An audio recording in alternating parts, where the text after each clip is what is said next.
നമുക്കൊരു spin parity കണ്ടുപിടിക്കാൻ പറഞ്ഞിരിക്കുന്നത് ഫസ്റ്റ് എക്സൈറ്റഡ് സ്റ്റേറ്റിൻ്റെയും ഗ്രൗണ്ട് സ്റ്റേറ്റിൻ്റെയും കണ്ടുപിടിക്കാൻ പറഞ്ഞു. നിക്കൽ 2857. അപ്പോൾ മനസ്സിലായി നിക്കൽ സെറ്റിൻ്റെ വില കണ്ടപ്പോൾ പിന്നെ മനസ്സിലായി 28 അത് ഈവൻ നമ്പറാണ്. അതുപോലെ 57 28 കുറക്കുമ്പോൾ 29 കിട്ടി. അപ്പോൾ ന്യൂട്രോണിൻ്റെ നമ്പറാണ് ഇവിടെ ഓട്. അപ്പോൾ ന്യൂട്രോണിൻ്റെ കേസിൽ ഇങ്ങനെയാണ് പാറ്റേൺ വരുന്നത്. അത് കാണുന്നുണ്ട് പഠിച്ചു വെക്കണം. അപ്പോൾ SPPD തൊട്ടിട്ട് IGSD വരെ നോക്കിയിട്ടുണ്ടെങ്കിൽ നമുക്ക് മനസ്സിലായി 28 എന്ന് പറയുമ്പോൾ ആദ്യത്തെ 2 കോൺഫിഗറേഷൻ നമ്മൾ നോക്കിയാൽ മതി. അപ്പോൾ SPPD SDFP ഒക്കെ വരുമ്പോൾ ഇതിൽ നമ്മൾ ഫില്ല് ചെയ്ത് നോക്കുമ്പോൾ വെച്ചിട്ടുണ്ടെങ്കിൽ നമുക്ക് 1 കിട്ടും.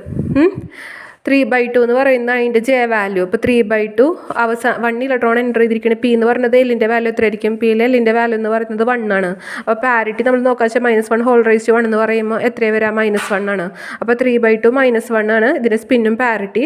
അതുപോലെ തന്നെ നമ്മൾ പറഞ്ഞു ഫസ്റ്റ് എക്സൈറ്റഡ് സ്റ്റേറ്റിക്ക് ഇവിടെ പറഞ്ഞിട്ടുണ്ട്. ഫസ്റ്റ് എക്സൈറ്റഡ് സ്റ്റേറ്റിക്ക് പോകുമ്പോൾ എന്ന് വെച്ചിട്ടുണ്ടെങ്കിൽ ഇവിടെ നേരത്തെ എൻ്റർ ചെയ്തത് ഇവിടേക്കായിരുന്നു. അതിൻ്റെ പ്രീവിയസ് നെക്സ്റ്റ് കോൺഫിഗറേഷനിലേക്ക് പോകും. അപ്പോൾ Fൻ്റെ വാല്യൂ നമ്മൾ പറഞ്ഞു ഇവിടെ നേരത്തെ പാറ്റേൺ ഫില്ല് ചെയ്തപ്പോൾ Fൻ്റെ വാല്യൂ 7/2 ആയിരുന്നു.